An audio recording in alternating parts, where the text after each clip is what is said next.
आज अलीराजपुर जिले के जोबट के हाई सेकेंडरी स्कूल कैंपस में जनजाति विकास मंच की ओर से आदिवासी बच्चों का प्रतिभा सम्मान कार्यक्रम आयोजित किया गया। इसमें मुख्य अतिथि थे वन मंत्री नागर सिंह चौहान, सांसद अनीता नागर सिंह चौहान और जनजाति मंच से जुड़े हुए पदाधिकारी। इस पूरे कार्यक्रम की आप तस्वीरें देखिए और देखिए कि किस वक्ता ने क्या क्या कहा। साथ में हम तस्वीरें आपको बता रहे हैं कि किस तरीके से यहाँ पर प्रतिभाशाली बच्चों का सम्मान किया गया और जो अतिथियों ने कहा उनसे आप सहमत हों या असहमत हों, कमेंट बॉक्स आपके लिए है। समाज के लिए उन्होंने बहुत कुछ बोला। मैं थोड़ा सा कहना चाहूँगी कि मैं भी आदिवासी समाज से आती हूँ और जिस जगह पर हम बैठे हैं यहाँ पर भी मैं कई बार आई हूँ और पढ़ी भी हूँ और यहाँ पर जितने भी भाई बहन उपस्थित हैं, बैठे हैं, लगभग कई को मैं जानती हूँ और जो पौधे सर है उन्होंने मुझे पढ़ाया भी है। यहाँ पर ऐसे कई शिक्षक होंगे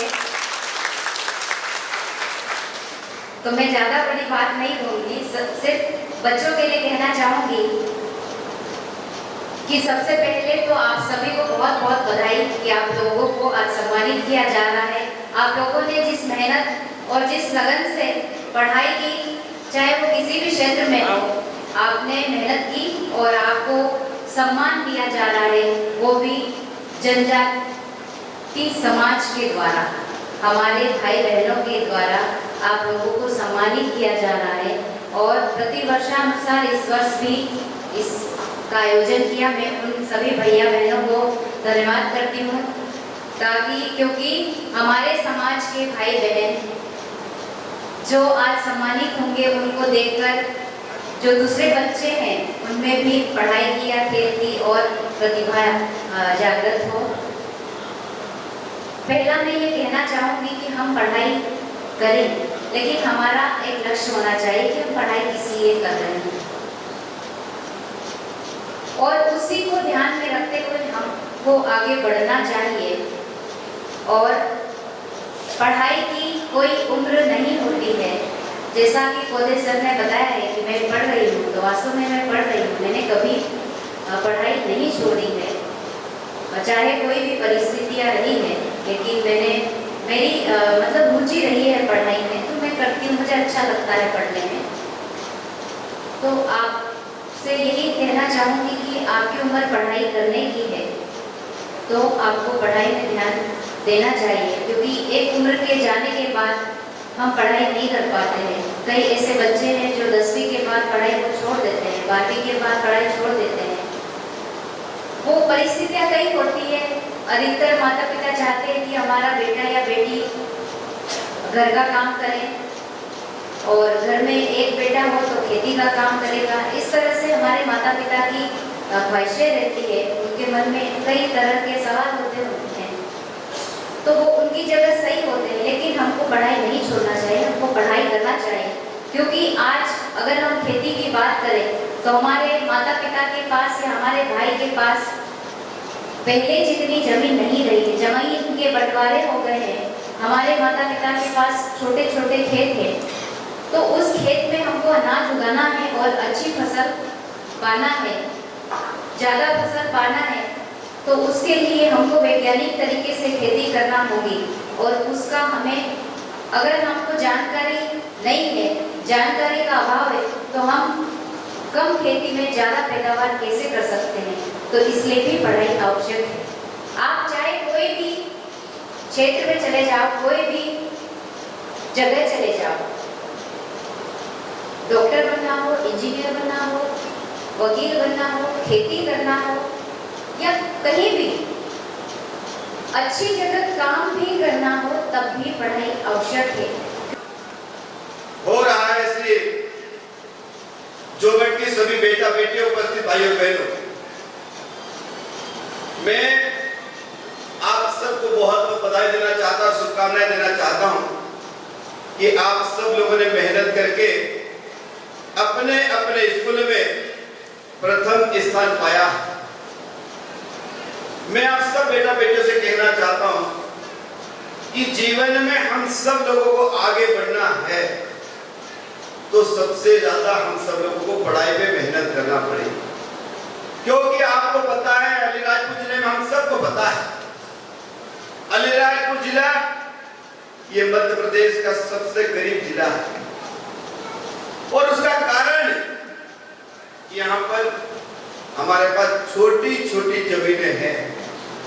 किसी के पास 2 एकड़ है, कोई के पास 3 एकड़ है, 4 एकड़ है। और एक तरफ जनसंख्या का बोझ।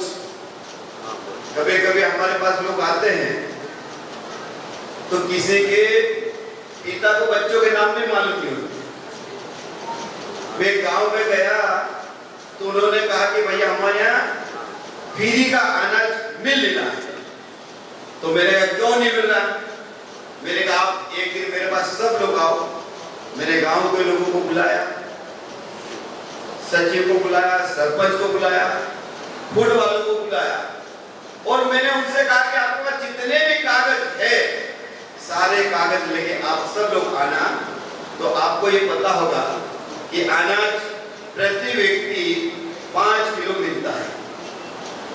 5 किलो प्रति व्यक्ति अनाज गरीब लोगों को अनाज मिलता है। तो एक हमारे गांव के बुजुर्ग कहा कि साहब मेरे को तो इतना ही मिलता है। तो मैंने कहा आपके बच्चे कितने हैं? तो उसने कहा मेरे 13 बच्चे। क्या कहा? 13 बच्चे। मैंने कहा नाम बताओ। तो अपने बच्चों को भी नाम नहीं पता। दूसरे को पूछा उसका क्या नाम है, उसका क्या नाम है, उसका क्या नाम है। ये सही कह रहा है, झूठ बोल रहा बताओ। ये स्थिति गांव में है कि नहीं बताओ। माता पिता को अपने बच्चों के नाम मालूम नहीं। ये स्थिति है अलीराजपुर जिले में। तो जितने भी बेटा बेटे आपको खूब पढ़ाई में मेहनत करना पड़ेगी। और मैं आप सब बेटा बेटे को विश्वास दिलाता हूं कि अच्छे पढ़ने वाले बच्चों के आपके पीछे पूरी सरकार खड़ी है।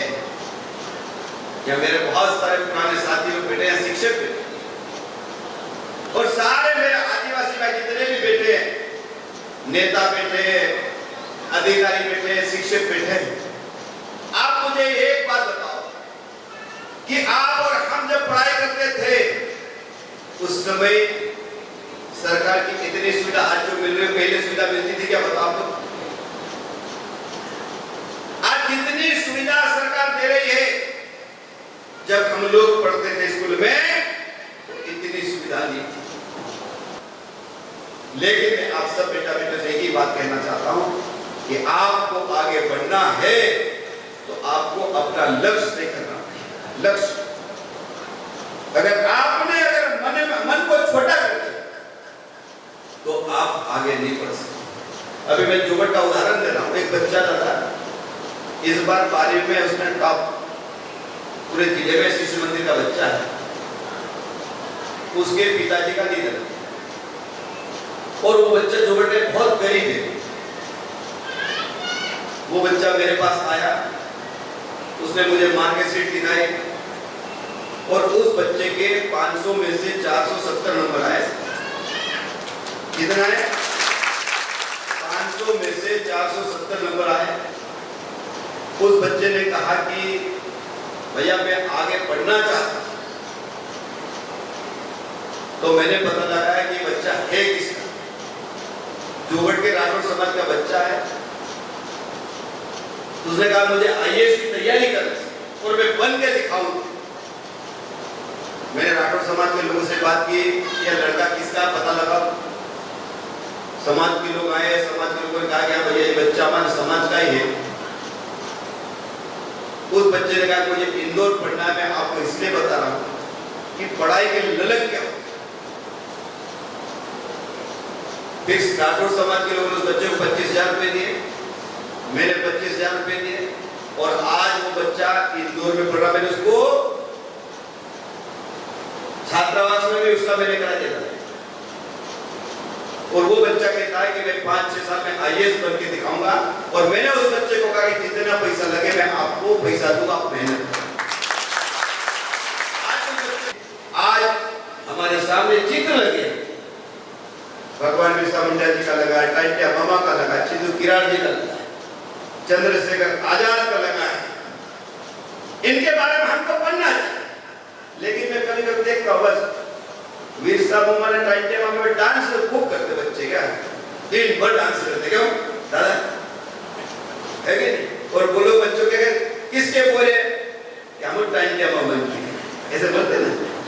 लेकिन मैं बेटा बेटे से कहना कि टाइम टेबल का इतिहास पढ़ो, भगवान बिरसा मुंडा जी का इतिहास पढ़ो, चंद्रशेखर आजाद का इतिहास पढ़ो, सीधू किराड़ा कौन थे उसका इतिहास। जब तक आप नहीं पढ़ोगे, नहीं समझोगे, हमको प्रेरणा कहां से मिलेगी?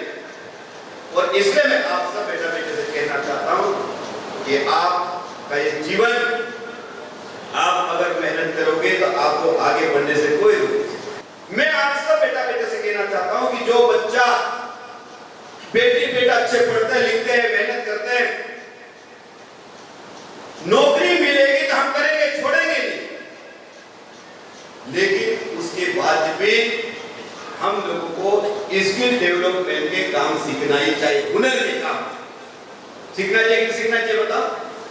अब हमारे बच्चों में एक ही दिमाग में तो पढ़ लिख के आऊं, मेरे को तो नौकरी मिलना चाहिए। आज मुझे एक बात बताओ, सभी को नौकरी मिल सकती है क्या? मिल सकती है क्या सभी को? अगर सभी को नौकरी मिल जाती तो हमसे पहले पढ़े लिखे हैं जो लोग, उनको सबको नौकरी मिल गई क्या? भाई आप भी थोड़ी पढ़े लिखे, क्या मेरी उम्र के लोग, मेरे साथ में पढ़े लिखे लोग सबको नौकरी मिल गई क्या?